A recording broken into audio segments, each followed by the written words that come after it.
అయిన భస్మాసురుడు ఆ పరమశివునిచే వరాన్ని పొంది ఆ వర ఫలితాన్ని శివుని ద్వారానే తెలుసుకోవాలన్న అతని దుష్ట స్వభావం ఎలా అతన్ని నాశనం చేసిందో మోహిని భస్మాసుర ఘట్టాన్ని తిలకిద్దామా?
తపస్సుకు మెచ్చుతుంది.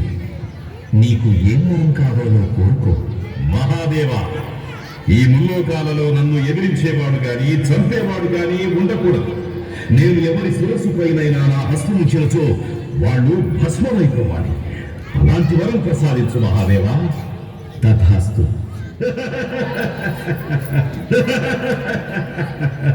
అహంకారం చేత విర్రవీగిన భస్మాసురుడు వరం వల్ల పొందిన శక్తిని శివుడిపైనే ప్రయోగించాలని ప్రయత్నించగా తప్పించుకున్న శివుడు ఆ సమస్యను పరిష్కరించమని విష్ణుమూర్తిని కోరాడు. విష్ణుమూర్తి బ్రహ్మాండంలోనే అత్యంత సౌందర్యవంతమైన మోహిని అవతార వ్యక్తి.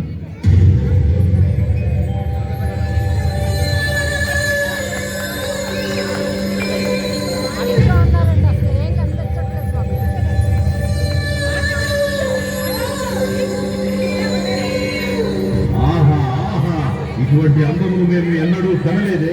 మమ్ములను మోహింపజేసిన మిమ్ములను ఏ నామముతో పిలువవలే? మేమా అతి త్వరలో ముల్లోకాలను పాలించబోయే వీరులము, భస్మాసుర నామధేయులము. ఒక్క షరతు, మీరు మాతో సమానముగా నృత్యము చేయవలనని నిరూపించవలను. అదెంత పని? ఆరంభించు సుందరి.